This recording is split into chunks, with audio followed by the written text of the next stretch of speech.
Economic Committee. He is, of course, Senator Charles Schumer. Senator Hello, Schumer. Senator. Thanks so much. Hey, good morning. Good morning from the toasty Russell Rotunda here.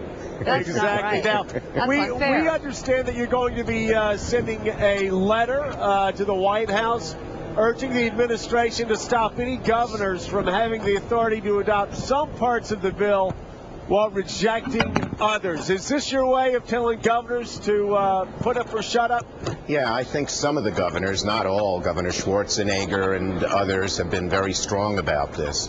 But Governor Jindal and others are sort of trying to have it both ways. They want to oppose the package, but take 99% of the money, and then to sort of prove their bona fides to the conservative base that they're talking to, they say, well, we won't take the unemployment money, which is 1% of the package.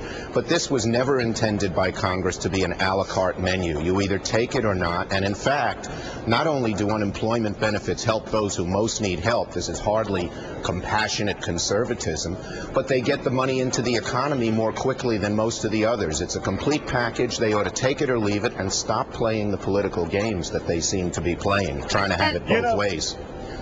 You know, Senator, your city, your state depends so much on what goes on Wall Street. Obviously, taxes are going to have to be raised in New York City and across the state.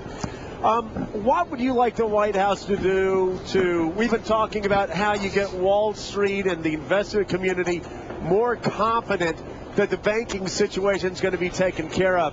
What would you like the White House and Congress to do in the next couple of weeks to turn that around? Well, the first job is to get this stimulus package working, and that's sort of why the games that the governor is playing, Governor Jindal and others, should stop, and that's what this letter is intended to do. More broadly, I think that they're doing a good job. The stimulus I think it has the confidence of the American people and of the markets to get some money into the hands of the middle class, create jobs, prevent state and local tax increases. The housing plan, I think, is really good, and unfortunately it didn't get the focus it should have because they're focusing on the servicers.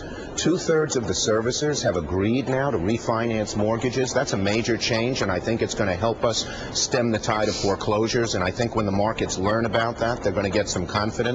And then when Secretary Geithner releases the details of the financial package, it's well thought out, it's broad, it's deep, it doesn't say one size fits all. I think the markets will gain some confidence. You know, the American people want action. They realize, and Wall Street does too, that we're in uncharted waters, but they know one thing: just saying nothing, saying do nothing, just poking holes at things without trying to do something isn't going to accomplish much. Senator, I want to ask you about the games that you say these governors are playing. Governor Jindal, of course, will be doing the response to the president's address tonight. And, look, their argument is these programs that they're rejecting money for are programs they're going to end up having to pay for.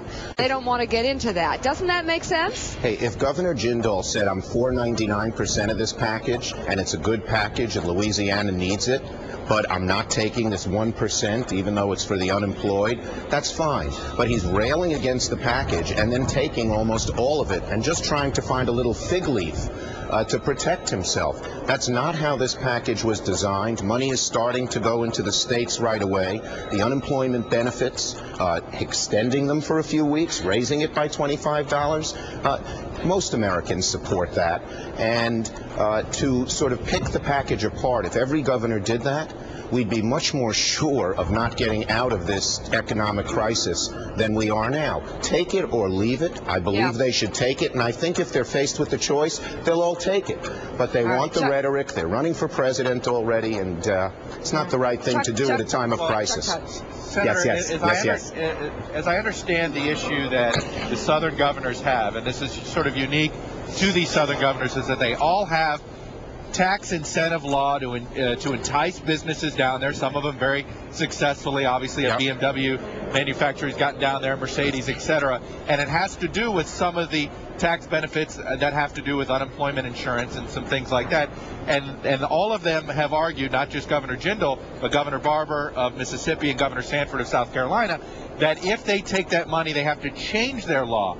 Do you have a problem if they say, hey, we'll take that money, but can we use it in another way? Or does this money have to be for what it's designated for? Well, they don't have to do anything for 2 years. I mean, they certainly have to include some people, part-time workers, in unemployment benefits.